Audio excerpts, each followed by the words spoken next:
Hello and welcome to my channel. My name is Martine, and if you are new here, I do videos on Vedic astrology mainly, but also with some tropical insights, and I focus on both relationship and natal astrology.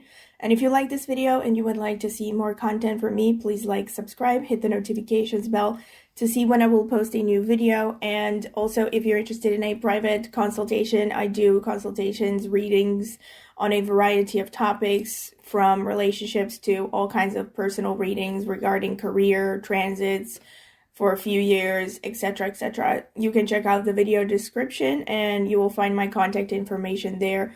You can email me for more details. And also I have a membership options, and I will be updating the introductory video for the memberships. But if you want to find out more about the memberships, you can click the join button and you will see more details there. Alright, so if you're interested in that, go ahead and check it out. And also, last but not least, I also have a tarot channel, and I will be linking it in the video description as well as in the pinned comment. So if you're interested in tarot, go ahead and check it out. Maybe subscribe. I would greatly appreciate it. Thank you. So today's topic is going to be on fame in astrology. This is something that, of course, a lot of astrologers talk about. I'm sure that if you are interested in the topic, you've probably come across a lot of material on this subject already.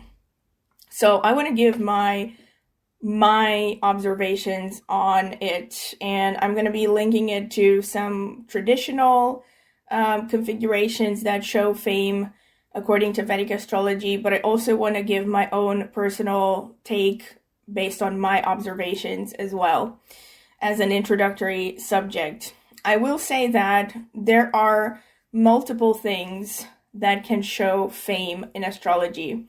And when I say things, I would separate them into chapters, like one of them would have to be Nakshatras. So if you are familiar with Vedic astrology, you know Nakshatras or lunar mansions are kind of like, they are based on constellations. So they're kind of a zodiac within a zodiac. There's 27 of them, and each of them have a very unique energy and archetypes and, loads of information that can be derived from these nakshatras. This is just an introduction for those of you who don't know about them. And certain nakshatras will be more prone to give a person fame, popularity. But yeah, I'm going to get more into detail, right? So first I'm going to make a short introduction on each chapter that I've discovered that I can think of that is connected to fame. And then I'm going to try to break down each chapter in more detail. So the first one is nakshatras. There are certain nakshatras that can give fame, all right? Then the second would be houses. All right, this is in no particular order, by the way. And of course, if you want to see mass fame, person who is very well known, especially if you want to look at people who were famous way beyond their deaths, you want to look for multiple things, actually. So the second chapter would be houses, right? Certain houses give fame. And if you have a lot of planets in these houses, if you have these houses being very prominently placed, like maybe they're conjunct to the ruler of the ascendant, I'm going to get more into detail, but houses, all right? Houses is a separate chapter. Another chapter would be configurations, as in aspects between planets. I would mainly refer to it as aspects, all right? The fourth that I can think of the fourth one would be an equally important chapter, which would be Arudha Lagna. Now, I've talked about the Arudha Lagna or Arudha Lagna. I'm not 100% sure how to pronounce it. I have talked about it. I have an entire playlist, and I will be linking it in the video description, where I went through how to calculate. So I have a video where I show you how to calculate it. It's very simple. There are some exceptions. And then I also went through each Arudha Lagna with all the explanations that come with it. Basically, the Arudha Lagna, the word Lagna means ascendant, and Arudha Lagna is a type of ascendant, which shows the way that people perceive you. So it's said to be the person's energy in the Maya, or the world of the illusory material world. That's how the Vedic astrologers think of it. And yeah, so Maya, that's in English it would be spelled Maya, right? So the world of Maya basically is kind of our material world, and the Arudha Lagna becomes very important from this perspective in showing mass fame. And you will see this with, like, for instance, people like Bill Gates or Bezos or, you know, Elon Musk, that they have certain configurations with the Arudha Lagna that show huge amounts of fame. All right, so I'm going to try to get into this more detail as I go along. And another chapter, let's say a fifth chapter to some extent, would be the signs. All right, some signs maybe are more prone to showing fame than others, but the signs, I would say, are definitely not the most important factor. I would kind of look at them as a detail. And the fifth chapter, which is very much based on my own observations, it has to do with a sign of the times, I would call it, as in, basically, the way that I would describe it is that the qualities, you know, the qualities that a person would require to be famous in today's world are very different than the qualities that a person would require to be famous, let's say, 500 years ago. And to a large extent, I would link this to the Age of Aquarius, all of us living in the Age of Aquarius right now, but I'm going to try to get more into detail as I get to this, all right? So let me start with the first one, the first chapter, Nakshatras. So there is one nakshatra above all others that is very much connected to fame, and that is Magha Nakshatra. This nakshatra spans from 0 degrees to 13 degrees, 20 minutes Leo in the sidereal zodiac. So it's entirely in Leo in the sidereal zodiac. And it also spans from 26 degrees Leo to 9 degrees, 20 minutes Virgo in the tropical zodiac. This is for those of you who would like to convert. All right. So remember that the tropical zodiac is basically ahead of the sidereal with about 23 degrees and 40 minutes. Give or take a few minutes depending on which method of calculation you use. But yeah, this nakshatra, this Magha Nakshatra, to be perfectly honest, I am not even 100% sure why it is that this nakshatra gives fame. But if you look at, I mean, I swear to God, if you look at so many people who are famous, they have prominent placements. Sometimes it's not even prominent placements. Sometimes it's like 1 or 2 planets, like you have Saturn or you have Ketu even though Ketu would show, kind of moving away from this energy, it can show fame.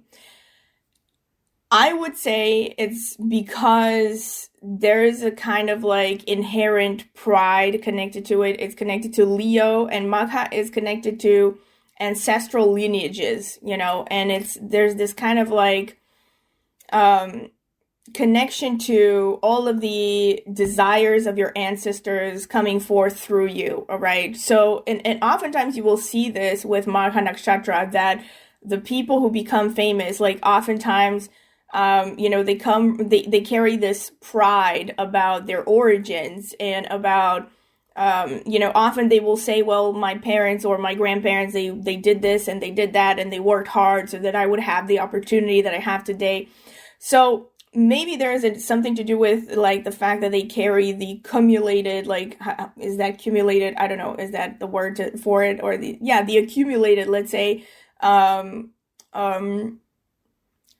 desires of many generations from their bloodlines. This nakshatra is also connected to genetics and the study of genetics and lineages. So there's like this connection to family heritage. It's ruled by Ketu, which is kind of, again, counterintuitive, because Ketu is an energy that actually doesn't care that much about the spotlight, for instance. It's more about the dissolution of the ego. It's more about following intuition.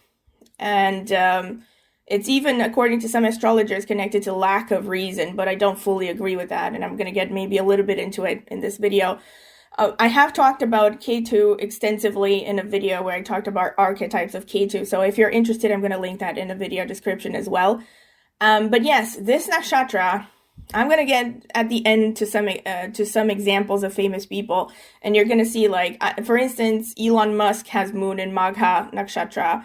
Timothee Chalamet has moon in Magha Nakshatra in the Navamsa. And by the way, I should have mentioned this from the beginning. Planets in the Navamsa also count placements as well. So yes, the Navamsa tends to show especially in the second half of your life and or after you get married, but on a subconscious level, it influences you from birth, right? So I wouldn't be surprised if Timothée Chalamet became increasingly famous as he got older, because he also has moon in Magha in the Navamsa. And yeah, these were just the two examples that I can think of off the top of my head. But trust me, there are loads of people. If you look at famous people's charts, loads of people have placements in Magha Nakshatra. And in fact, the interesting thing is that even with Ketu, that's what I wanted to look at, because I've actually looked at famous examples to study this. Because my first intuitive take would be that if you have Ketu in Magha and no other planet in there as well, that it would make this person kind of run away from fame. But the funny thing is that even in the cases, and you see this with some famous people, like for instance, River Phoenix had Ketu in Magha conjunct his sun. And he was, first of all, he is famous even now. I mean, I would say maybe not mass famous. I don't know how many people still know about him, but he was kind of similar to James Dean in the sense that he had this very short career as an actor, and he made a huge impression and basically was this promising young talent, and then died tragically in his early 20s from a drug overdose. So, and he was famous, and even while he was alive, he had this kind of energy that was just like, I do whatever I want, I don't care. Like, he really made it obvious that he didn't care about fame. And in fact, I even read interviews ages ago about him where he really treated acting. He said that he treated acting basically as a job, and that he got into it to kind of help his family financially or something like that. And he turned out to be very talented. He also had Sun conjunct Ketu though. So, but there's this kind of energy with Magha where the person, even if the person doesn't care about fame, they're kind of thrust into it at some point in their lives.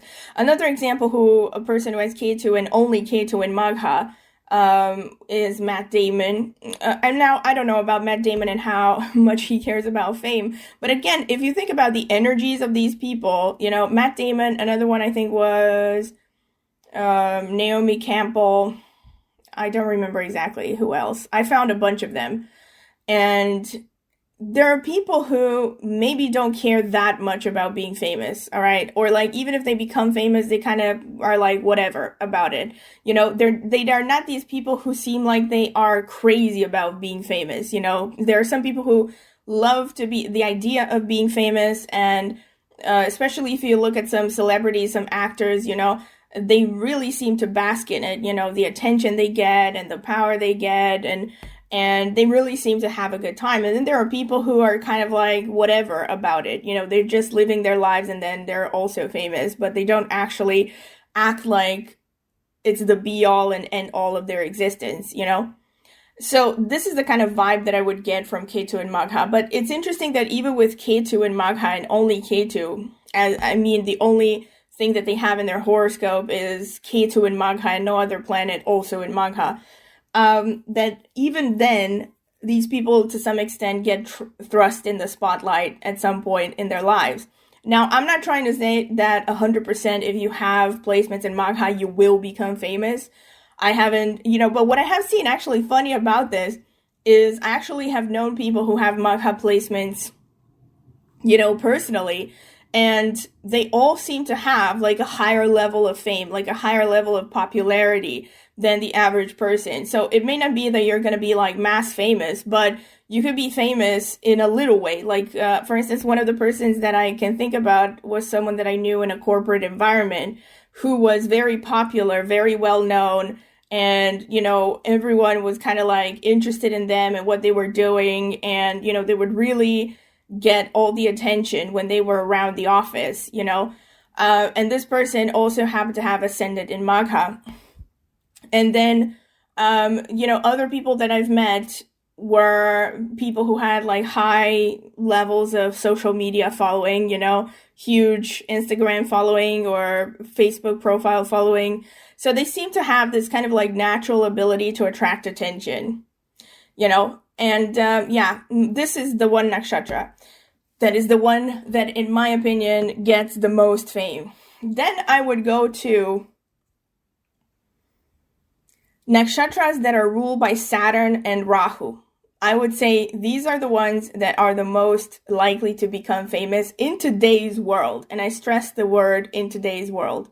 I stress these words because we are in the age of Aquarius right now. Yes, I know people call it, some people refer to it as Kali Yuga.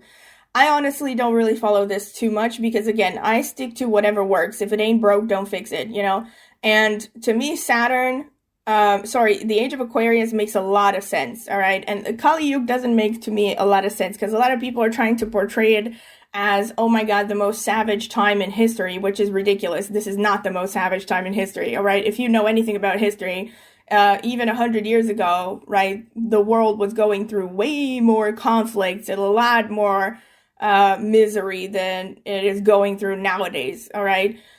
So, I mean, like, what we have nowadays is maybe more emotional challenges, right? But I think it's far from saying that we are, oh my God, we are in the most savage time of history, right?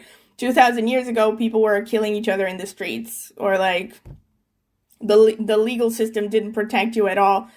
I don't know. It's like, and then there were a lot of wars and there were a lot of conflicts about anything. There was a lot less focus on diplomacy and definitely no talk of sustainability. So, yes. In any case, the reason why I think Saturn and I'm going to talk here a little bit about that chapter here that I mentioned at the end with the Age of Aquarius, because we are in the Age of Aquarius and it's ruled by Saturn and it's ruled by Rahu. Now, Saturn is interesting because these energies are dichotomous. Saturn is about tradition, it's about rules, it's about orthodoxy. And then Rahu is the complete opposite. Rahu is about independence, freedom, individuality, as opposed to collectivism. That's another one. Because Saturn is all about the good of the population, right? This is why Saturn is all about socialism. And you see the rise of totalitarian-minded idiots all over, pardon my French, that are feeding into the collective subconscious, I would say, because a lot of people are more, I'm going to make a parenthesis here, but again, I have done a video where I rambled more about the Age of Aquarius, so I will be linking that as well in the video description if you want to see it. But just a short parenthesis, the Age of Aquarius is like this constant battle between the old and the new. There are people who are progress-minded, who are heading for the future at full speed, like Rahuvians, like, again, Elon Musk, who has Mars conjunct Rahu, not a surprise. And Rahu, by the way, is also connected to technology. So I would say this is why in today's world you see it so often that people who become famous have prominent Rahu placements. And what I mean by prominent is usually conjunctions, a lot of conjunctions of Rahu to their personal planets. And second of all, but just as important, placements in the Rahu-ruled nakshatras, Ardra, Swati, and Shatabhisha.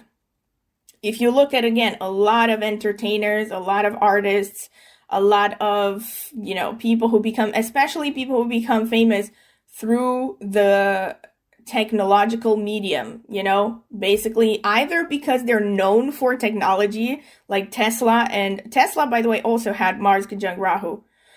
He also had a strong Ketu, which made him very unique, but I'm going to get more into that at the end with examples.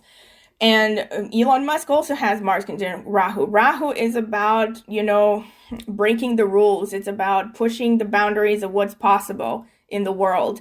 And Rahuvians tend to also be very materialistic. But I would say materialistic or not. So part of the reason why the Rahuvians become successful and even famous is because on the one hand, they are very driven themselves to achieve materially in the world. But then it's also because of this connection, because they are basically in line with the times, they're kind of running, they're riding the wave of modernism, of the current trends, the moment, so to speak. So people collectively, consciously or subconsciously, tend to pay attention to these individuals because they reflect our current trends, the way that the world is going, or at least the way that a large portion of the world is going. Because again, Aquarius is ruled by Saturn and Rahu. So one of them is pushing towards progress, Rahu. The other one is more about sticking to traditions, right? Saturn. And you will see this again and again where people have, and also the other ones who become famous, especially in politics, by the way, oftentimes have either Rahu or Saturn. Especially in the socialist left-winged ideologies, you see a lot of people who are Saturn dominant. Because Saturn is all about collectivism and the underdog. It's all about, and also Saturn is about manipulation. I also mentioned in the community tab that I'm going to do a video about the dark side of Saturn. Ooh, I'm going to let it all out there.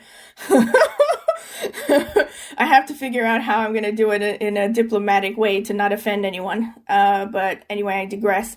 And Saturn is about this kind of like but just very briefly, kind of, I'm going to give it here, is the shadow side of Saturn is basically riding on manipulating the people by playing the victim, and to some extent kind of like hyper focusing on the idea of lack and the idea of, social justice or injustice, And the Saturnians, because of the archetype that they represent, the older person, the old man, old woman, are people who basically, even though they're hardworking, are also very focused on preserving energy, because they don't want to actually work that hard, because if you think about an old man or an old woman, they don't have a lot of energy, they don't have a lot of drive. So this is why Saturnians are very focused, and you can easily recognize them in society.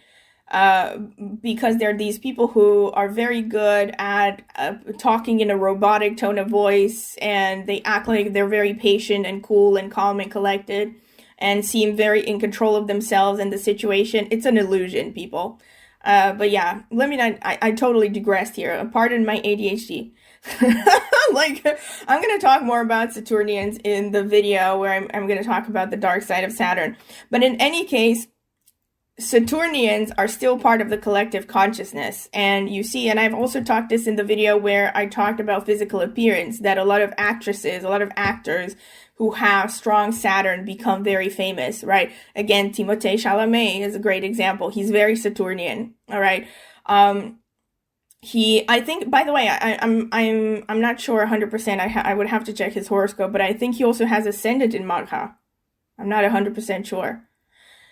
I don't know if he has ascendant in Magha, but he definitely had moon in Magha in the Navamsa. I remember I looked at his chart. And anyway, he also has moon in his D1 chart. He has moon in Uttara Bhadrapada, which is ruled by Saturn. And I'm pretty sure that he also has Saturn aspecting the moon.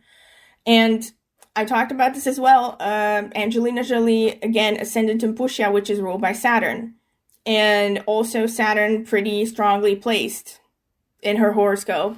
So Saturn gives good bone structure, and what you see aesthetically is that people nowadays are obsessed with good bone structure, and of course, a slim figure. Saturn very much rules this tall, slim figure sort of ideal, which is being pushed and has definitely gained more traction in the second half of the 20th century and onwards. And it's, nowadays it's basically become the norm and the general standard that the ideal should be, you have to be tall and skinny. And this is very much a Saturnian thing. This is why in the past, in the age of Pisces, for instance, the ideal was not to be skinny. It was to be round, right? Because the age of Pisces is very much connected to fleshiness and plumpness. And it's ruled by Jupiter, which is about expansion and, kind of being tolerant and being the opposite of strict, kind of just even controls growth, So it's not a surprise that in the past you had, painters who painted obese, naked women as the epitome of grace and beauty. Whereas nowadays it's like the opposite, it's like skinny is the great way to be. In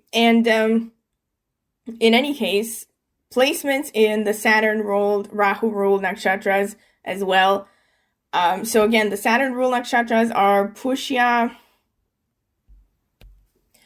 Anuradha, and Uttara Bhadrapada.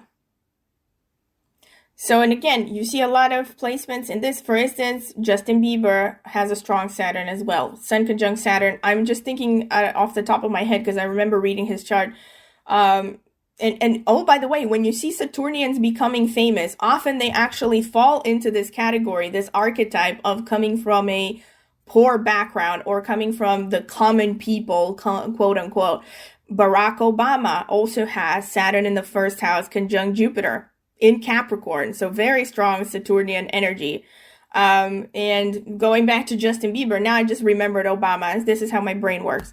And going back to Justin Bieber, he also has ascendant in Anuradha Nakshatra, and he has, I'm pretty sure, Sun conjunct Saturn, or Saturn conjunct one of his planets.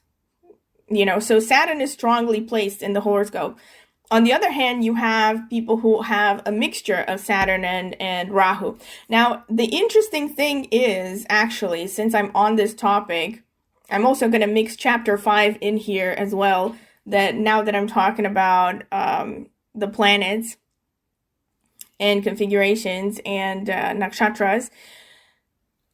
What I have noticed is that in the past, for instance, like if you look at the charts of people who are famous 2,000 years ago, 500 years ago, you saw the really interesting thing is that you not only didn't see prominent Rahu placements in most cases, right?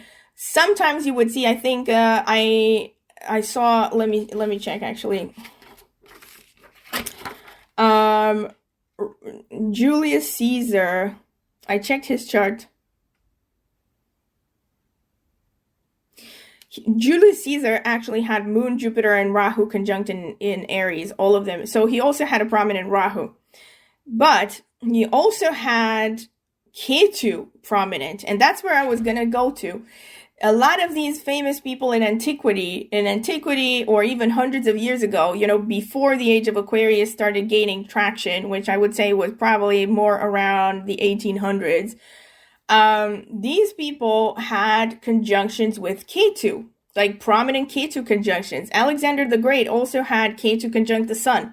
And this is really interesting, especially having in view what a lot of modern day astrologers, especially Vedic astrologers, say, that if you have Ketu, and I've said this in another video, that it's almost chauvinistic if you ask me, this mentality of like, Ketu is seen as not rational. And it's true to some extent, Ketu, but here's the thing, this is coming from the human limitation of thinking that, well, if you don't follow logic, you're an idiot, Not true. Ketu represents intuition. Sometimes intuition can seem a little bit woo-woo. It can seem, especially in today's world, which is very Rahuvian, everything has to be, explained and scientific and filtered, and, A goes to B, this line goes from A to B, this one goes from C to whatever. Everything has to be laid out, traceable, visible. But in the old days, think about it this way, what actually made a person famous was getting things done. And not only that, but in order to be, let's say, a successful military person, a successful leader, Joan of Arc, by the way, another one who had strong Ketu. I'm going to get to the examples more in detail at the end. Why is it that these people had strong Ketu, especially military leaders?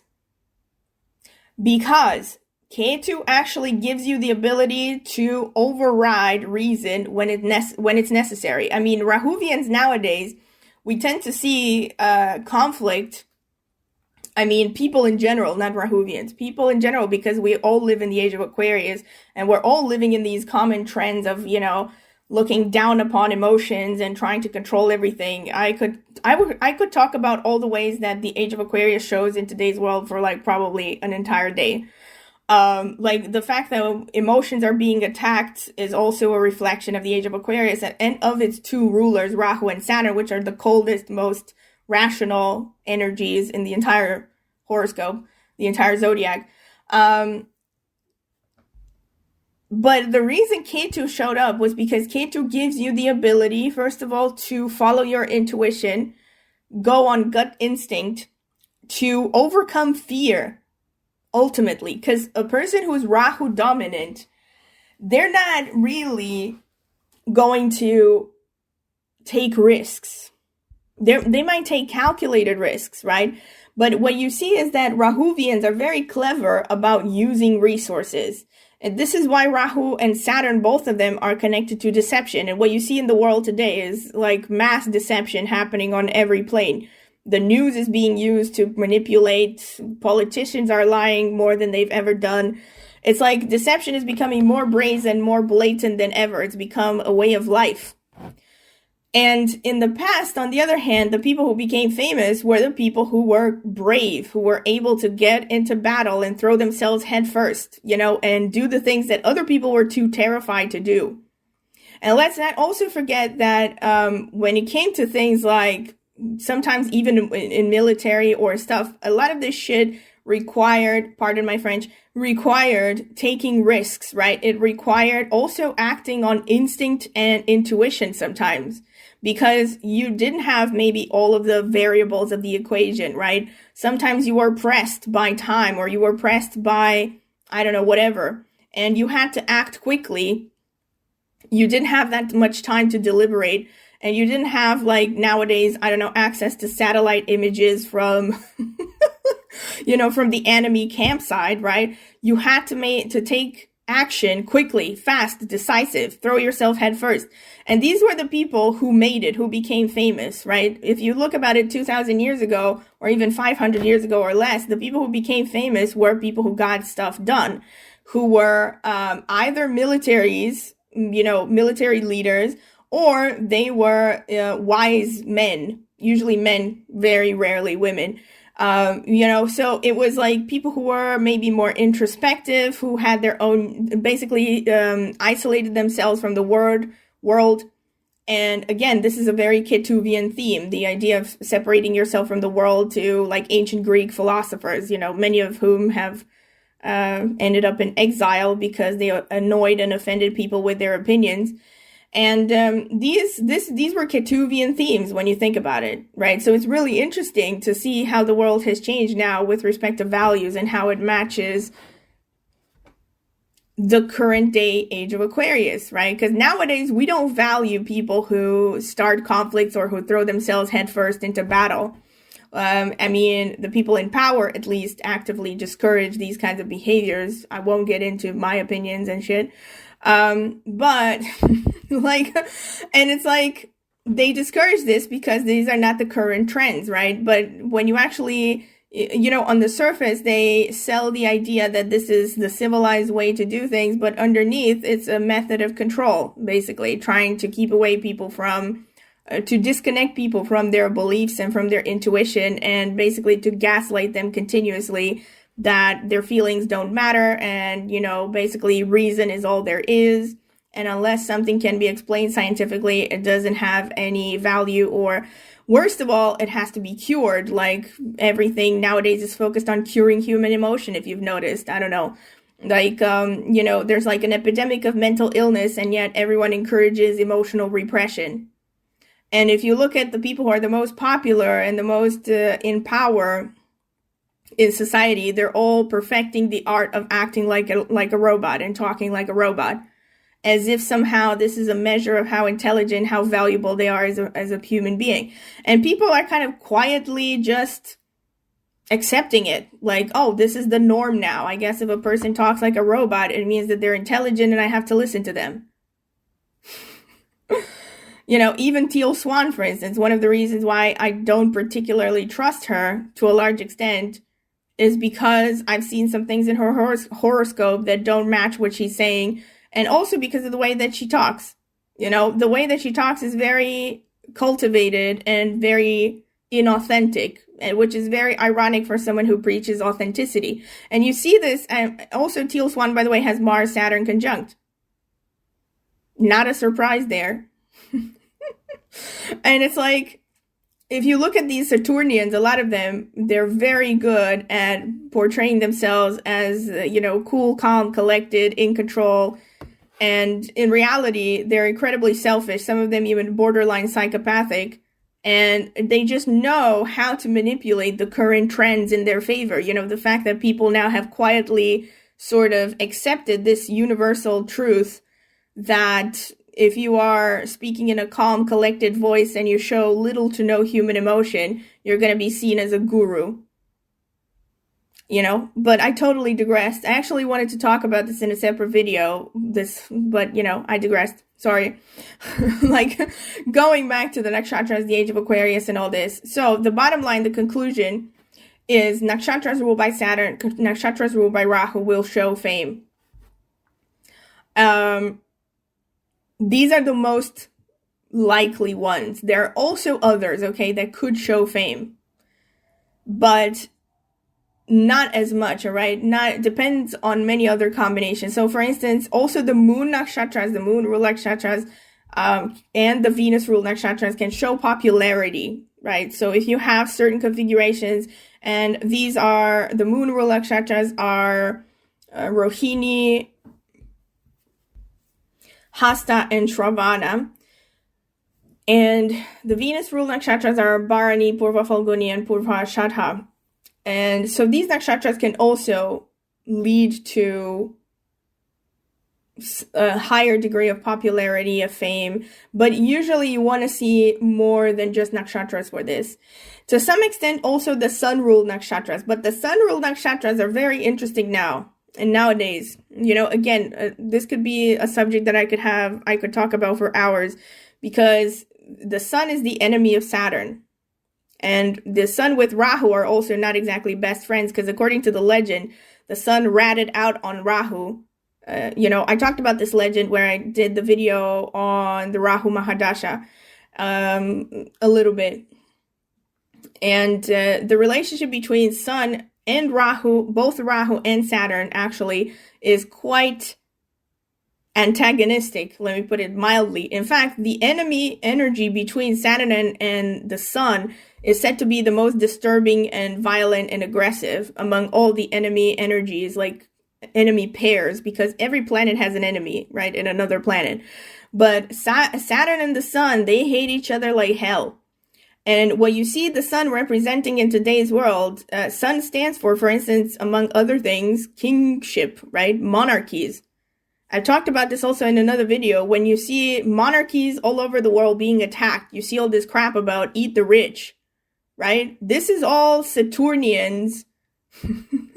This is all the Saturnian consciousness and their little victim mentalities, you know, trying to attack people who have actually earned stuff through their own efforts, either through their own efforts or they are attacking, the sun and monarchies are connected to basically natural law when you think about it. I also talked about this in the video where I talked about the Age of Aquarius more in depth, I'm pretty sure. And I said there, people talk all this nonsense about, you know, dismantling monarchies and that they don't deserve, they haven't earned it. But if it were their kids, if they were the ones who had the wealth, they would do exactly the same thing, because this is how we are wired genetically, right? One generation cannot possibly achieve anything they cannot achieve as much through their own efforts as they can achieve through many consecutive generations, right? Every generation sets the status quo for the next generation. And this is what monarchies are about. Monarchies are about, maintaining the lineage from, hundreds of years ago, because your great, great, great, great grandfather or grandmother, led the battle or something, hundreds of years ago, and that made them kind of a leader, and people acknowledge them as leaders, and then their grandchildren inherit the benefits of that. And it's the same thing with property, right? The people who are born wealthy, to a large extent, they inherited from their parents, who inherited from their parents, and so on and so forth. And people who are pushing for things like, nonsense like dismantling private property and eat the rich and all this nonsense, if they were the ones who were rich right now, they would 100% vote for legislation that protects their children's material inheritance, because this is the way of nature, right? It falls in line with survival of the fittest. But Saturnians love to use deception, right? Denials of reality in order to implement control patterns and totalitarian-minded nonsense. Any case, so this is why the Sun and Saturn hate each other, right? So the Sun dominance naturally will attract attention. And again, the Sun dominant nakshatras are Kritika, Uttara Falguni, and Uttara Shadha. And these nakshatras do attract attention. They will naturally attract attention. But because their energy is basically against the general narrative, right? Because what you see in the general narrative today is the people who can play the victim are famous. The people who are good at toning down their ego and their pride, these are the ones who are pushed in the forefront of popularity. If you look at the celebrities that are the most popular, for instance, is the ones who are like the most humble, quote unquote. And the reason I am kind of you might tell, critical of this is because to me, it's fake AF, all right? If you look at celebrities who play humble, they're just putting on a show, right? It's they're putting on a show. I don't believe in humility at all. As you can tell, you could probably tell that I have a pretty strong Sun energy, and I don't believe in humility. I don't believe in false modesty. If pride to me has a very good reason for existing, and the fact that pride is being attacked, again, to me, it seems like another narcissistic manipulation, because why should you apologize for existing? Why should you not feel proud about the things you have achieved through your own efforts, if you have achieved them, right? Why should you not seek to be proud or feel proud of yourself? What is wrong with that? When you think about it, the people who push for this are people who want everyone to be subservient. It is the way it is. I don't know. And I mean, I see it pretty clearly. I don't know about others. But in any case, you see that the Sun dominants carry this kind of inner sense of pride, and oftentimes they get attacked for it. Even when they are generally nice people, even if there's nothing wrong with them, they can't, the powers that be, they can't find anything at fault with them. They will keep nitpicking on why is this person so prideful, or why is this person acting they don't answer to authority. They're so threatened. The Sun dominants are basically have a threatening energy, So even if they naturally stand out, they also attract a lot of hatred in today's world. Oftentimes, if you really look, if you try to connect the dots, I mean, Teal Swan, again, is a good example, actually, because she's also very controversial, and she also has Moon in Uttarashadha.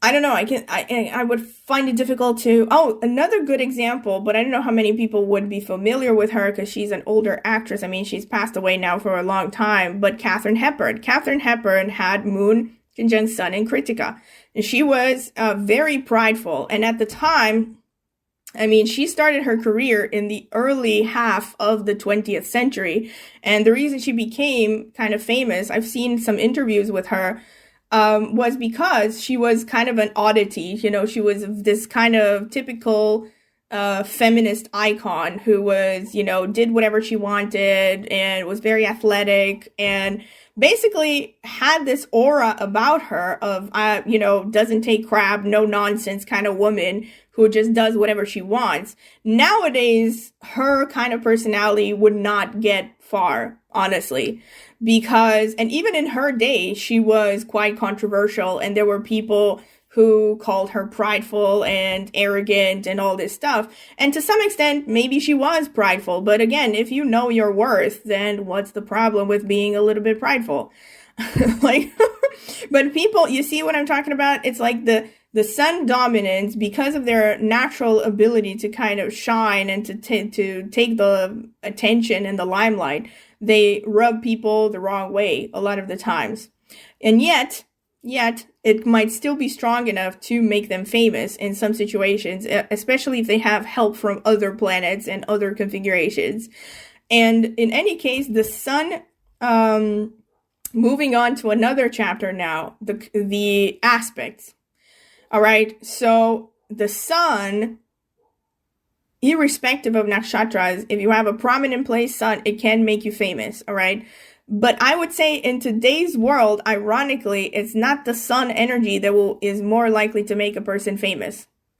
So again, if you would have looked at even the first half of the 20th century and before that, let's say sun conjunct moon, having sun in the first house, having sun in the 10th house, these things would have been a given, would have been almost guaranteed to bring you some kind of a status in society. Nowadays, not so much, because these people come across as prideful. And that's not in line with the general communist trends, right? It's like, nowadays, it's like everyone is the same and you have to be bland. And as long as you act like you can apologize like you're apologizing for your existence, then you will become popular, basically. And tell others what they want to hear, always. And that's basically the Saturn energy, all right? That's more of the Saturn energy. On the other hand, you have people who are just crazy individualistic, right? Those are the Rahuvians, people who are pushing the borders of what is acceptable. I won't get into this because, you can find examples of this all around. People who think there's an infinity of genders, who think that they can identify as unicorns. And then on the other hand, on the more, let's say, healthier side, you do have people like Elon Musk who are actually trying to push the borders of what is possible for humanity with respect to technology and whatnot, right? So these people are most likely to become famous. And when you look at horoscopes of people who are famous, so often you will see conjunctions of Rahu, conjunctions of Saturn. You will see Rahu in prominent placements in the first house. Oftentimes you see it in the first, the seventh, the 10th houses, not so much the fourth. I don't know. I haven't seen so many with the fourth, but I'm sure that it also happens. Why the Kendra houses? Because the Kendra houses are the most important in determining a person's personality, right? So these are the planets that leave the most powerful impact on someone's energy and personality. So when Rahu falls in the first and the 10th, especially, these are the ones that are most likely to produce, I can't believe that that's an ambulance.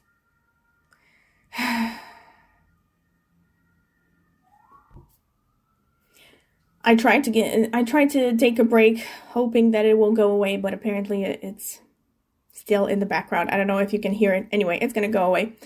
So yes, you see prominent Rahu placements in houses, but also with aspects. These are very important with respect to configurations.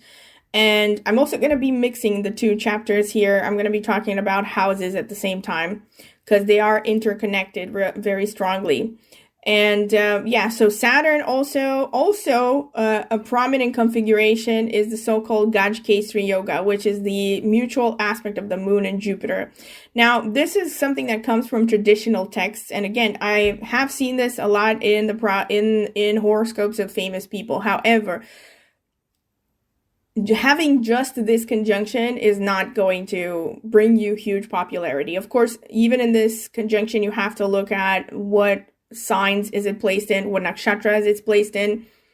Is it a conjunction? How strong is the conjunction? The degree of orb, the conjunction is the strongest, but you can also take the opposition into account. To a lesser extent, you can also take Jupiter aspecting Moon by 5th or 9th aspects, which are the single-sided aspects of Jupiter in Vedic astrology. And this conjunction, this mutual aspect between Moon and Jupiter is said to bring popularity and, a lot of opportunities a lot of expansiveness, a lot of goodwill and education and tolerance. So it can make a person come across as very wise, very educated. People tend to naturally trust them. And you see this, by the way, Julius Caesar also had this together with Rahu. So he had Moon and Jupiter and Rahu conjunct in Aries, which is typical for someone who was basically a warlord, or how should I put it, a military leader. And also a lot of people, like, really. Moon Jupiter also shows up, I think, in the horoscope of, including Elon Musk, by the way. Elon Musk also has Moon Jupiter, I think, mutual aspect. I don't think he has a conjunction, but I think he has the opposition, if I am not mistaken. So Moon Jupiter also shows up in Stephen King's chart, in Joan of Arc's chart. She has a conjunction in Virgo. In Adolf Hitler's chart, he had Moon, Jupiter, and Ketu conjunct, which would explain a lot, because Ketu would tend to trouble the mind. So yes, this conjunction, this Kajkastri yoga, is commonly said to increase popularity, to increase fame. But again, in order to see the degree of fame, you would have to look at what sign it's in, what nakshatra it's in, what house it's in. Obviously, in certain houses, it's more prominent than in others. So if you see this conjunction in the 11th or 10th houses, it's stronger than it would be, in, let's say, the 4th house, or in, I don't know, the 6th house, right, where benefics are not doing well.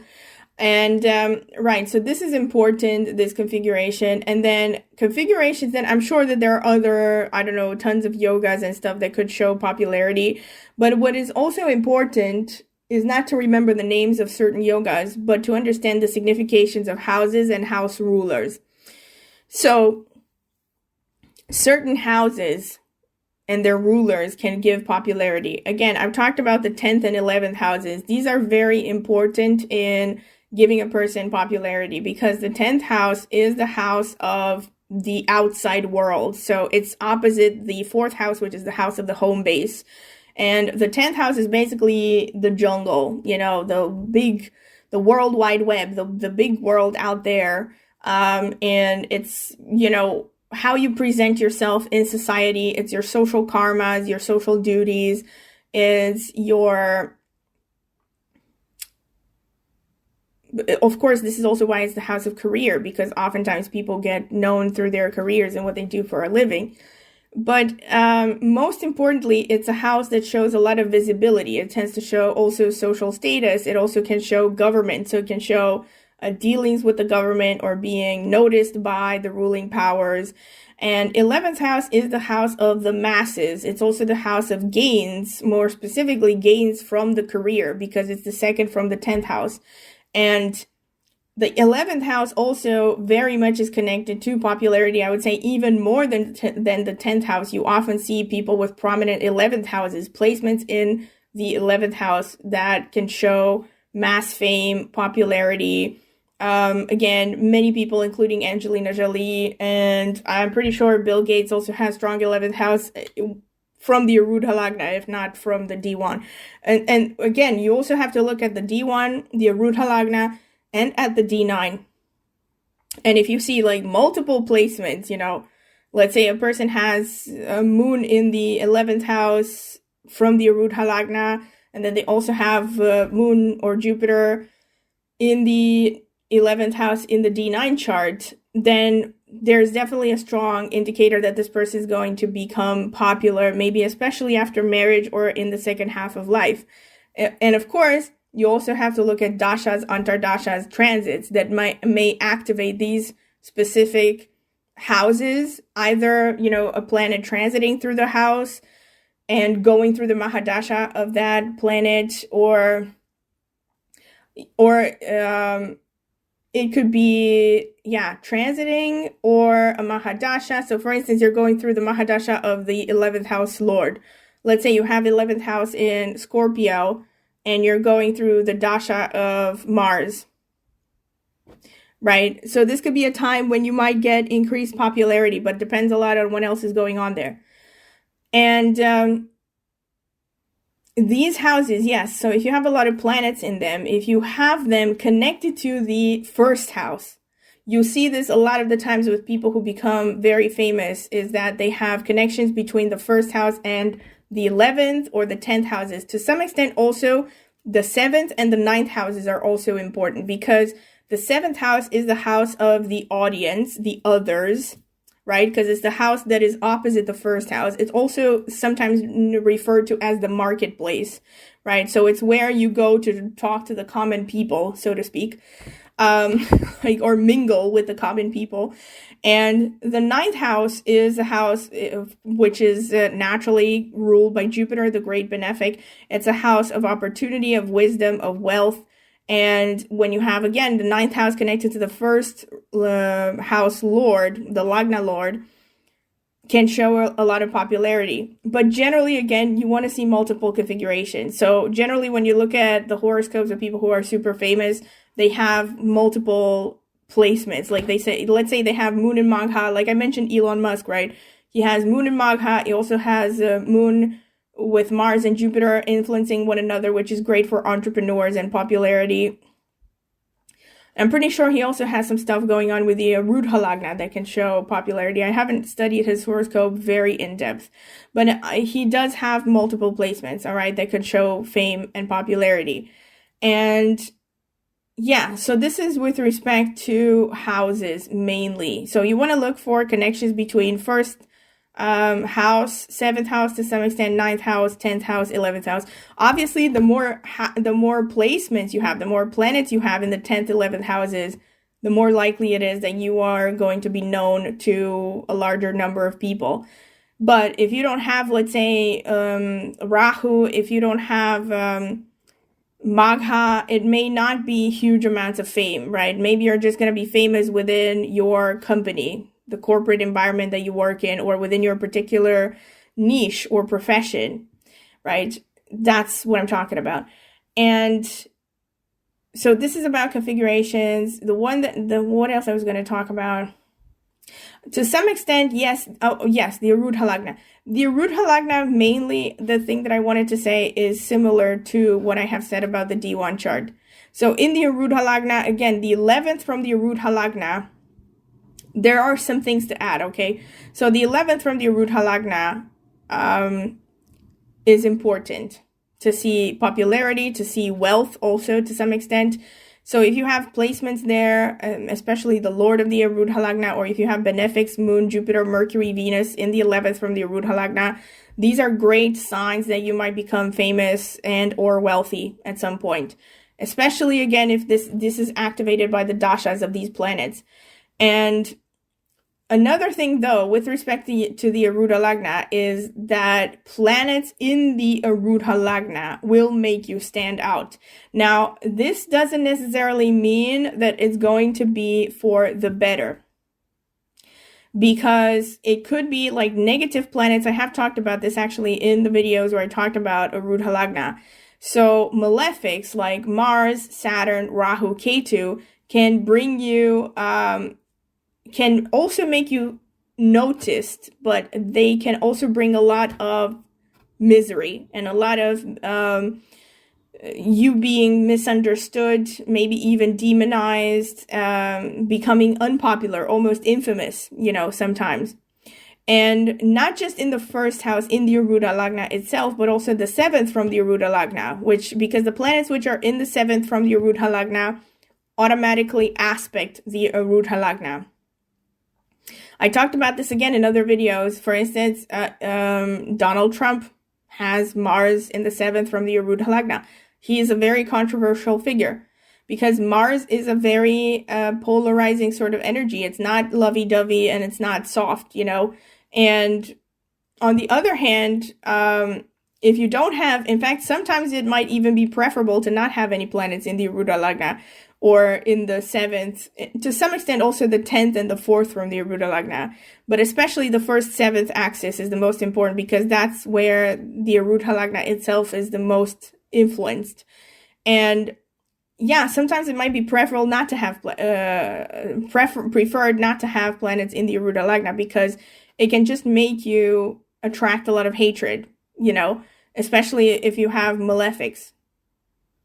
Whereas if you don't have any planets there in the Arudha Lagna or the 7th from the Arudha Lagna, it's you're not going to attract very strong reactions from people, either way. So people are not going to love you or hate you. This is why you see a lot of I've talked about this in another video, the leftist politicians oftentimes don't have any planets in the Arudha Lagna. But when you look at their horoscopes, I'm just going to shut up because, you as an astrologer, you know what to look for. You can tell a psychopath just by horoscopes. You don't even have to listen to their speeches. But this is how people are fooled. People who don't know anything about astrology, because a person who doesn't have planets in the Arudha Lagna is not going to elicit strong responses. So they're going to come across as pretty innocuous, Whereas in reality, they could be a complete psychopath, and scheme all kinds of plans behind the scenes, but people would never suspect them because they just don't come across as someone who's suspicious. Whereas on the other hand, you can have a person who has good intentions and they are demonized because they come across, they have this kind of energy that makes people project hatred on them, or it makes them seem as selfish, let's say. Especially with Mars, to some extent Saturn as well, but especially with Mars, the person who has a lot of Mars on the Arudha Lagna will come across as selfish, also polarizing, and potentially aggressive, combative. So a lot of people will feel threatened by this person. It's not a great placement to have if you want to get into politics. In today's world, definitely. Maybe 2,000 years ago, it would have helped you because, you would have come across as a tough person who could handle crisis situations. But in today's world, not so much. And anyway, again, small parenthesis. But with the Arudha Lagna, yes, the first house is probably the most important. In fact, if you have Moon Jupiter conjunct, according to the sages even, it might make you famous, even beyond your death. So if you have Moon Jupiter conjunct in the Arudha Lagna, to some extent, also if you have it, in the 7th from the Arudha Lagna, or even in the 10th from the Arudha Lagna. And this is something that I wanted to say. So to some extent, this is true. The first house is important even with the ascendant, right? But not as much as it is with the Arudha Lagna, because the Arudha Lagna, again, is specifically about what people project on you and how people see you. So it becomes important, especially important with regards to fame and, status and stuff like that. All right. And this is about the Arudha Lagna. Now about signs to some extent. Well, the signs, again, depends. All right. The signs are not that important because they will depend a lot on other factors. So it's not like there are certain signs in themselves maybe that are guaranteed to make you super famous. It is true what you have seen and what you see time and again. And again, a lot of this also depends on how you want to be famous or what you want to be famous about. Because, for instance, definitely when it comes to, let's say, being an actor, an artist, and stuff like that, you often see a lot of placements in Leo being prominent because Leo is the sign that is connected to dramatic arts. To some extent, ironically, also Aquarius, because Aquarius is about individualism. And again, we are in the age of Aquarius. So people who have prominent placements in Aquarius often seem like they are in line with the current trends. They seem to be like not in the moment, they are the moment, kind of like that. These people who just seem like they are embodying other people's hopes and dreams, kind of like the Joan of Arcs of today's world, And it's, Aquarius becomes important. Also Capricorn to a lesser extent. I would say to a lesser extent. See, Capricorn is just Saturn. So, ironically, even though we are in Saturn and Rahu influenced times, a person who has just Capricorn placements, is going to be difficult for them to make everyone happy. And in fact, even if you're an Aquarius, it's difficult for you to make everyone happy. But it depends. See, because Capricorn is more of a traditionalist energy, so people are not going to be as accepting, because Capricorns have this energy of, wanting to do things in a certain way. There's a certain rigidity connected to this energy. And nowadays, people don't look kindly towards people who are just fixated on their way of doing things. Aquarius, on the other hand, even if a person is Aquarius and let's say they are very weird and they're, making others uncomfortable, generally Aquarius has this kind of live and let live sort of energy, so they're not going to be threatening. They're not going to ruffle feathers generally, right? Because, of course, unless you're talking about how the Capricorns and the Saturnians of the world are going to react to them, because then they will threaten. They will threaten the Saturnians of the world, the people who want to stay ultra orthodox and, super religious and, not leave their caves, and don't want to join the 21st century, then yes. But generally, Aquarius, again, is going to be this energy that is humanitarian and cares about the masses. And ironically, right, it's kind of the eternally dichotomous energy of Aquarius, where they think about the masses, but they also are pro-individualism. So yeah, a lot of people who are famous, and by the way, again, even if you look at politicians and a lot of actors, they have Arudha Lagna in Aquarius, or they have the ascendant in Aquarius, or they have a lot of placements in Aquarius, and but each nakshatra that falls, that covers Aquarius has a different nuance to it, right? Shatabhisha is the most purely Aquarian energy. And this is why, and I've talked about Shatabhisha, again, I have a video where I talked about it exclusively about Shatabhisha nakshatra.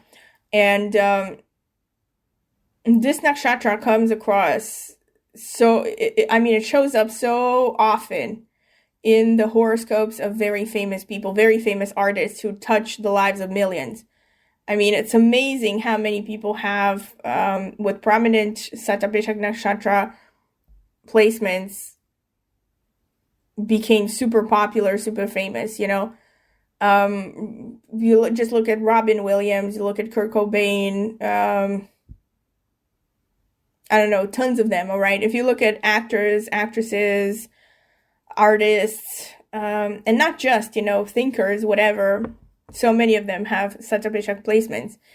And yeah, this one falls in Aquarius, and it's also ruled by Rahu, so it makes it particularly Aquarian. And of course, there's Purva Bhadrapada, which also attracts a lot of attention, but it's a lot more complicated there. So this is pretty much what I wanted to say with respect to fame, but then I also want to talk a little bit about infamy. See, there are situations where some people shouldn't get famous, or if they do get famous, they can become infamous. And again, I would say top of the list would be malefics in the Arudha Lagna, or malefics influencing the Arudha Lagna. You see this time and again where people who have these, like if you have Saturn, Mars, Ketu, or Rahu in the Arudha Lagna, or in the 7th from the Arudha Lagna, you will be polarizing. People will have mixed feelings about you. So, and I'm not necessarily, some people may not care about this. There are some people who want fame for the sake of fame, and they're happier to become controversial than to stay anonymous. On the other hand, aside from the Arudha Lagna, if you have 8th house connected to the 10th house, or 12th house, or 6th house connected to the 10th house, because the 10th house is the house of your reputation. Now, again, this doesn't always have to be negative, because, and again, if you want to be, depends on what you want to be famous for. Again, that depends. That's what I'm mentioning. So, for instance, Marilyn Monroe and Rudolph Valentino. By the way, I've done separate videos for their horoscope analysis in my in my list. I'm going to try to find those videos and link them in the video description if you want to check them out. So Marilyn Monroe and Rudo Valentino, both of them had connections between the 10th house and the 8th house. I've actually talked about this, and both of them were very sexualized, and, you know, during their lifetimes, like, people don't think about it nowadays, but during their lifetimes, they were very controversial. And in fact, Marilyn Monroe basically launched her career due to a controversy. She was a budding actress, and it came out that she had posed nude, and that turned into a huge scandal. And she actually rode that wave of scandal to create a name for herself and to kind of sell herself as an actress. And to some extent, Rudo Valentino was very objectified as well, and he was the object of great hatred from a lot of men who were jealous that, you know, women were fantasizing about him. He was like the first male sex symbol. And yeah, he also had a contact. I don't remember exactly what their contacts were, but there was a contact between the 8th and the 10th houses. So contacts can mean either the Lord of the 8th is in the 10th house, the Lord of the 10th is in the 8th house, or the lords of the 10th and the 8th houses are conjunct in another house, you know, and then you have to also look at what house are they conjunct in, because that is going to play a part as well. And then also, if you have contacts between the 6th and the 10th houses, or the 12th especially connected to the 10th house can show loss of reputation, because the 12th is a house of loss. So, and again, you also want to look at timing for this. Like, if you're going through, let's say you have the 12th Lord in the 10th house, and you're going through the Mahadasha, or the Dasha of the 12th house Lord, this could be a particularly vulnerable time for you, you know, with respect to maybe dealing with attacks to your reputation, slander, or even some kind of loss connected to, of course, it can also mean loss of job, depending on the circumstance, because the 10th house is career, profession, whatever. But generally, when you see contacts between the 12th, the 6th, especially the 8th,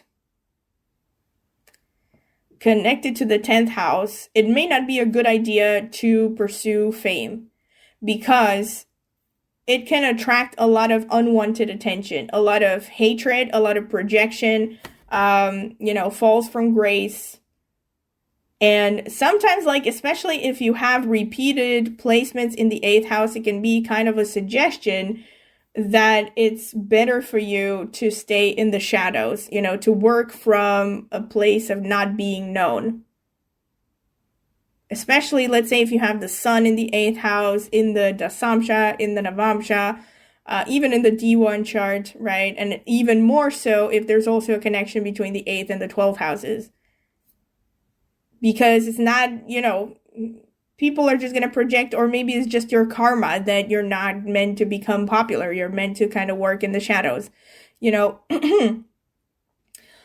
But again, it depends. It depends on many things. What else is going on in the horoscope? And of course, people could just have ups and downs with respect to their reputation and their fame, and they might be okay with that.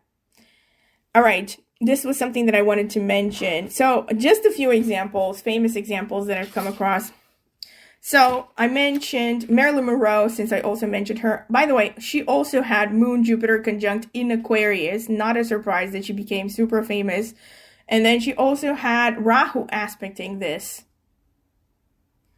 And she had Saturn in Libra opposite Venus in Aries. All right. So she also had Saturn, Venus. I've talked about this, I'm pretty sure, in the video where I talked about physical appearance and physical appearance, archetypes, and how different configurations can influence the physical appearance, that many women in today's world who are known to be beautiful, sex symbols, whatever, have contacts between Saturn and Venus. Because again, because of the age of Aquarius, Saturn is about control, it's about slimness, it's about discipline. So women who have strong Saturn-Venus contacts are capable of regimenting themselves to conform to the social standards of beauty. Saturn with Venus and or Saturn with the moon. And another thing that sadly it shows, and I've also talked about this in another link where I talked about damaged Venus and promiscuity in women, that when you see malefics influencing Venus, it can show low self-esteem. And that low self-esteem can make the woman spend her entire life seeking approval and attention and validation for her Venus qualities, which is about the ability to attract and beauty and sensuality and all that. Makes sense, right? She also had the ruler of her 11th house in the 10th house, Venus in Aries. So that was the ruler. And by the way, the ruler also happened to be Venus, right? So Venus, very strong Venus, and she was very much a Venusian siren sort of archetype. And then we have Greta Garbo, who also had Venus Rahu conjunct in Leo in the 4th house, opposite Saturn in the 10th house. So we have the 10th house again being activated, and we have a Rahu conjunction. And she became a movie star, right? I have mentioned this, that Rahu is especially strong nowadays because Rahu is the media and technology. So if you wanted to be a great beauty like 200 years ago, maybe Rahu wouldn't have been that important because you didn't have to show yourself in front of a camera, right? It was more about what people who saw you in person thought about you. But nowadays, because of the media, and Rahu rules technology and media, you see most people who are very famous, they have strong Rahus. And they have a lot of Rahu conjunctions because they have to look good in front of a camera. And they have to be one with technology, I guess. And she also had Jupiter, ruler of the 11th house, in the 1st house, in Rohini as well. This is, I wrote this down, Rohini, because again, I talked about, in the video where I talked about physical appearance, I did Vivian Lee as an example. And I said, she also had, I'm pretty sure, Saturn in Rohini in the 2nd house. And I said there, Rohini is known for this very cool beauty because it's ruled by the moon. And it's also known for very beautiful eyes. People with a lot of Rohini placement, they have beautiful eyes.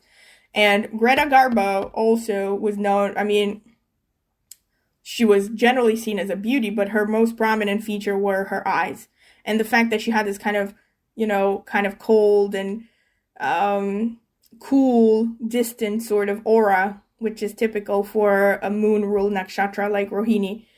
And also she had Sun in the 5th house. I added this as a bonus. But here's the thing. See, I should have mentioned this. 5th house, especially if you want to be famous as an actor, a singer, anyone in entertainment, or even in politics, 5th house is important, right? To a large extent, it also depends on if you want to be famous, what do you want to be famous about or for, you know? 5th house can also rule things like being a broker, you know, or an investment person.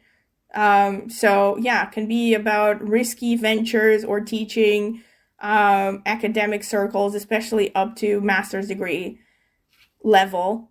So yeah, 5th house can be important. And a lot of people, I mean, if you look at a lot of famous people, like celebrities, they often have a strong 5th house as well. But that's because they have to be known. I mean, they are known because they are entertainment based, you know, which is ruled by the 5th house. If a person wants to be famous, let's say, I don't know, for medical science, the 6th house would have to be important. Or if they want to be famous for humanitarian causes, 6th, maybe and 11th houses would have to be important. So it also depends on these things. And then, of course, you would also have to look at other configurations that would actually give you popularity and exposure. Just as a parenthesis. Now, Timothée Chalamet, Saturn conjunct Moon. See, I did remember this, that he has the Saturn conjunct Moon. He has Moon in Uttara Bhadrapada. Barack Obama, Saturn conjunct Jupiter in Capricorn in his ascendant. Okay, very strong Saturnian energy. Angelina Jolie, Moon, Mars, Jupiter conjunct. She also has the Gaj Case 3 yoga, again, of Moon, Jupiter being conjunct. Moon also rules the 1st house. And the ruler of her 11th house, which is Venus, falls in her 1st house. a lot of signs of fame. And she also has a lot of signs of fame in her D9 chart, I'm pretty sure.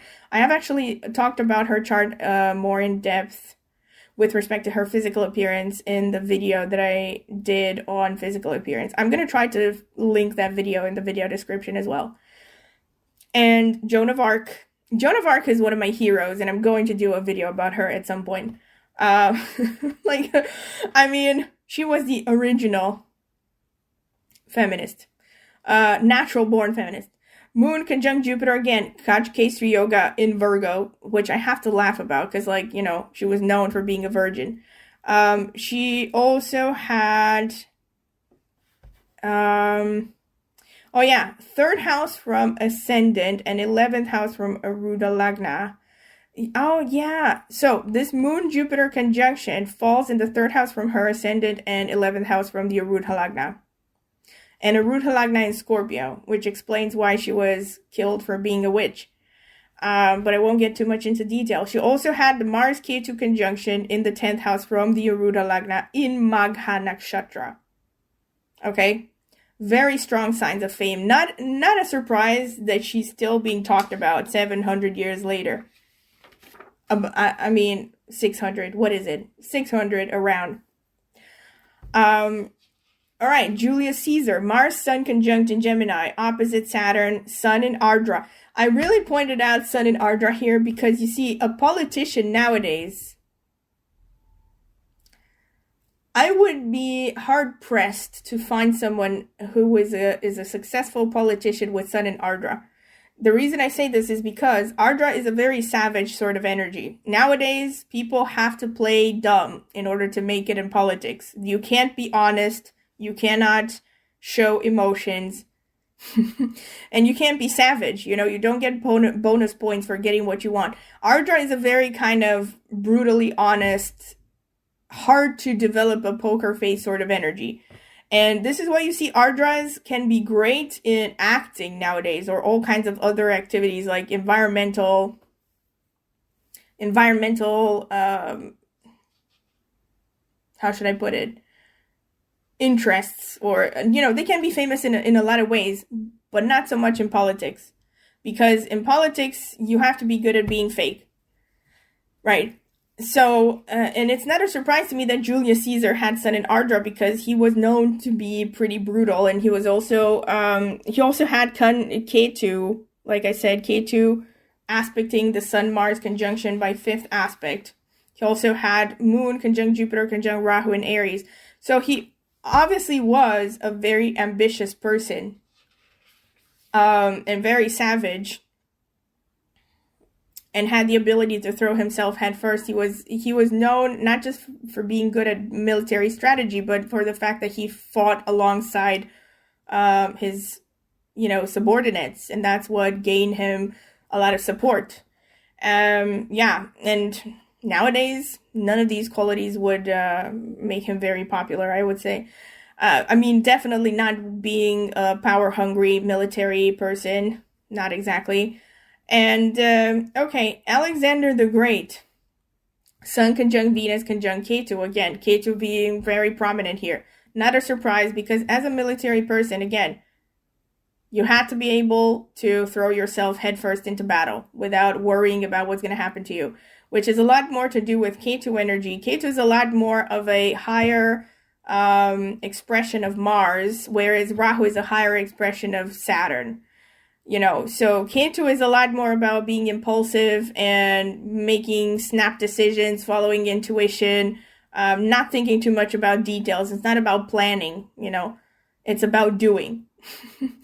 And again, getting a little bit philosophical here, but if you look at the Rahuvians throughout history, they're very good at, bamboozling and manipulating, but when push comes to shove, they're not actually the ones who want to get their hands dirty. They're going to look for the other people, the revolutionaries, the so-called useful idiots, quote unquote, that are going to do the dirty work for them. And a lot of the times these useful idiots happen to be people who have strong Ketu energy.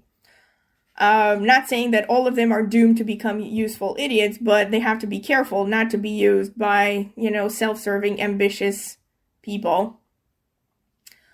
Also, in Alexander the Great, Ketu aspects ascended by ninth aspect, provided that his time of birth was even correct, or his ascended was correct, because I'm sure that it was estimated and speculated upon. Adolf Hitler, this one is interesting to me because Adolf Hitler rose to power in the towards the end of the first half of the 20th century. So it's technically still the age of Aquarius, but it wasn't like at full blast. And he had Moon, Jupiter, and Ketu conjunct in Sagittarius, which makes sense because this person was very, I think really in his case, he manifested a lot of the negative side of this, that he wasn't rational, that he threw himself head first, and he was a psychopath. He also had Sun, Mars, Venus, Mercury conjunct in Aries in the 7th house, which is actually the house. Some people even call the 7th house the house of war, but I think that's a bit of a stretch. Technically, the 7th house is the house of the other, right? So it can also be the house of enemies. Like I talk about this in the Arudha Lagna series, especially, that the 7th from the Arudha Lagna is your open enemies, people who will confront you directly. So in his case, it would definitely kind of take on that meaning more than any other meaning, that he had a lot of open enemies, and also he was a very warmongering individual. And he basically had the rulers of the 1st house and the 11th house also together, conjunct, which showed again the mass fame, and they fell in the 7th house. Winston Churchill, the opposition, also Mercury conjunct Ketu in Libra. So you see, it's really interesting when you look at these cases of military people who have prominent Ketu energy. Because again, if you are in the heat of war and you have to make snap decisions, having a lot of planning ability and pondering the pros and cons is not going to get you anywhere, which is the kind of energy that Rahu and Saturn bring. It's also fair to say that it was the Ketuvians who are more likely to start wars, probably. I haven't checked Putin's chart, actually. I wonder if he has any Ketu conjunctions that would really shed some light on it. Because again, see, here's the thing. Astrologers nowadays, because again, they're all influenced by everyone is influenced by the Age of Aquarius, and we're all influenced by the media. So the media has brainwashed everyone into thinking that the right way to do things is the rational way, right? That the people who are causing conflicts are always the assholes. And yes and no. Sometimes the people who are causing conflicts are actually starting the conflicts in reaction to something that was done to them quietly when nobody was watching. This is a method of narcissistic abuse that is very commonly employed. And I'm not talking about anything specifically here. I'm talking about all kinds of things. You can apply this to politics. You can apply this to micromanaging at work. I've seen this happening all the time, where the person who is rational, or the so-called Rahuvians, oftentimes use deception a lot to control others and try to portray someone who fights back as the bad guy. It's a very commonly used tactic by narcissists. I think it even has a particular term associated with it. I don't know. I remember Dr. Ramani actually I don't know if it was Dr. Ramani or like one of these YouTubers that talk about narcissism. They talk about this. Oh yeah, I'm pretty sure she talked about it as well. I think she called it when the narcissist makes you look like a narcissist, something like that. And when you open your eyes and you look, for instance, on the political scale, you see this happening all the time, where one minority starts a war, they start a conflict, and then when the offended party sends in the military, they act like the victim. They're like, oh my God, these wankers, they attacked us for no reason. But in reality, they actually instigated violence when nobody was watching. It's just that nobody has any evidence of it. And then when they send in the military or something, they play the victim. I'm not trying to say that this is the case happening in Russia. In fact, I would say it's probably the opposite of what is happening there. That's my opinion, at least. But in any case, yeah, there are narcissists on all sides of all kinds, but this is a common strategy. This is just my opinion about, people who say that Ketuvians are kind of stupid, or that they're not, how should I put it, rational. I mean, you can say whatever you want, but at the end of the day, intuition is something that is more powerful than reason and logic, because like intuition encompasses logic. A person who is intuitive and functions based mainly on intuition, they can take on the cloak of logic. But a person who has logic, and that's their default mode, cannot step into the shoes of someone who is an intuitive and functions from that energy. At least this is from as far as I've seen. Intuition to me is kind of like, and intuition is still necessary, because like that's the hunch that you are onto the right path, or that something you are pursuing is worth pursuing. Like when you think about Einstein, for instance, do you think that Einstein just flipped a coin and he said, I'm going to try to prove this theory because maybe it's right, maybe it's wrong, but it's, I just need to do something. I need something to occupy my mind. No, it was probably that he knew intuitively that what he was setting out to prove was right? And that knowing, that feeling of knowing, is what drove him to prove it right. And that feeling of knowing, that's Ketu energy. So, in a way, Ketu is more important than Rahu, right? Because without the intuition, you're kind of like, you don't really have the motivation to try to get rational and to prove things and to see things materialize in this world, right? Ketu is the idea, Rahu is the implementation. That's how I see it, at least. All right, so enough with Winston Churchill. Oh, wait, not enough. So I did say he had Mercury Ketu conjunct Libra. He also had ruler of 11th house, the moon, in the 12th house in Leo. This is interesting because like the 12th house is overseas. Became famous overseas. It's an interesting way of looking at it. Also, even more interesting is that his moon was in Magha Nakshatra. Again, the Nakshatra of fame. Albert Einstein, also mention him, all right? Speak of the devil. Mars Rahu conjunct in Capricorn. Mars ruling the 11th house, falling in the 8th house. This is interesting here, see? Because the 8th house is the house of research as well. So in this case, his fame, he actually put a positive spin on the 8th house energy here, because he managed to become famous for his research, for his, getting to the bottom of things, of proving his theories, which is research work when you think about it. To be fair, it is the 11th house, and also the 11th house is not just reaching the masses, it's also gains from career. So it shows that he gained from research, right? Also, Ketu aspecting the moon in Scorpio by 5th aspect. He also had Bhrigu Bindu in the 8th house, I mentioned here. Bhrigu Bindu is the point of destiny, or the destiny point, which shows your ultimate reason for incarnating here. I might talk about it more in another video. And also had it in the 8th house. So clearly his purpose here was to research. Pretty impressive. And also good for him for managing to achieve his destiny. Nikola Tesla, Rahu. Oh, okay, so Rahu didn't, I mentioned Nikola Tesla had Mars conjunct Rahu, but not entirely correct. He had Rahu conjunct Jupiter. Rahu conjunct Jupiter in Pisces.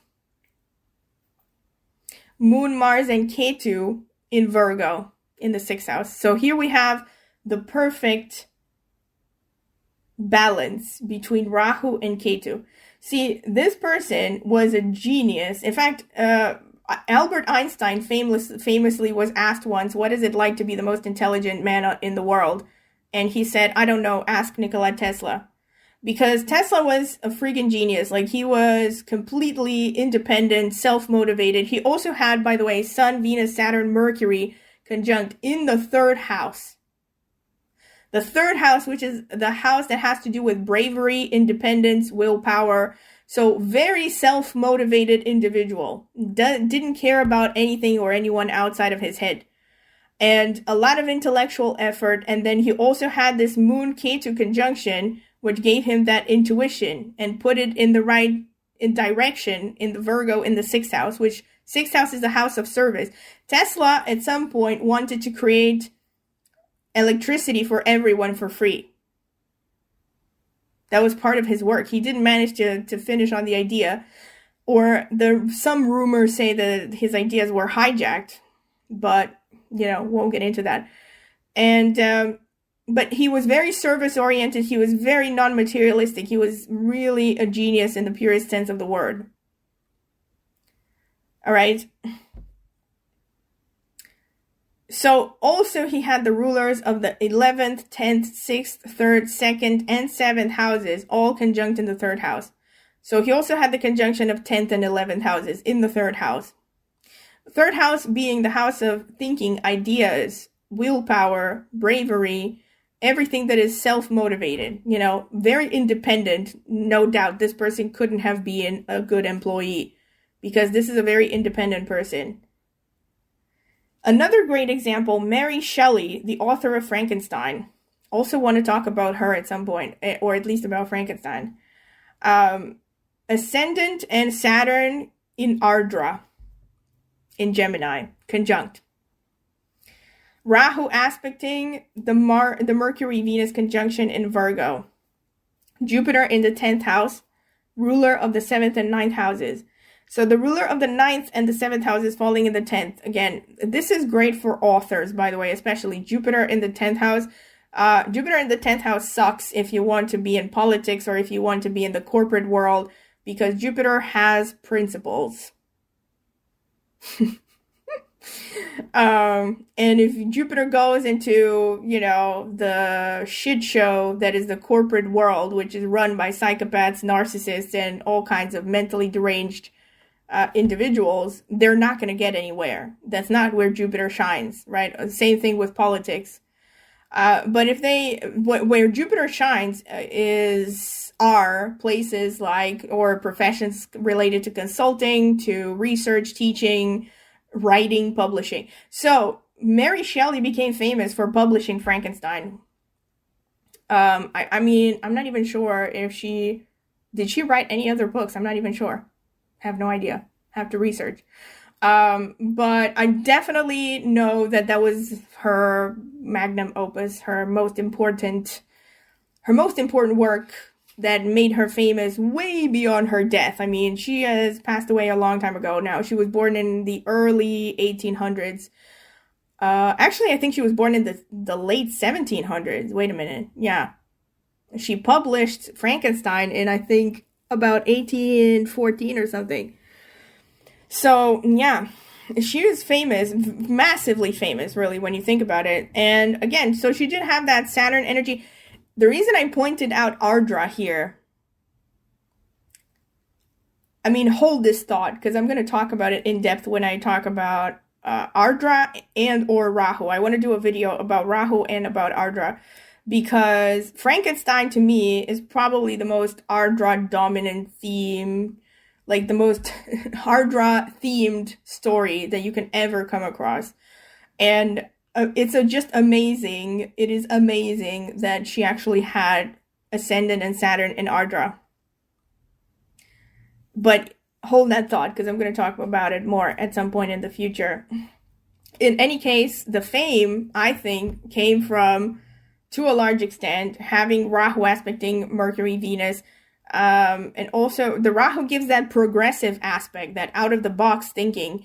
And Rahu also rules electricity technology. And I actually read this about Frankenstein, that it was inspired by some experiments done by Alessandro Volta in the 1700s, late 1700s, where he used electricity to bring back frogs. He used electrical impulses to make dead frogs use their limbs or something. So whatever it was, she was based on the trends in science at the time, and she drew inspiration from multiple other sources as well. But the creation of Frankenstein is really amazing, and it was well ahead of its time. This is why it's still talked about and still reproduced in movies and everything, because it was really an amazing story.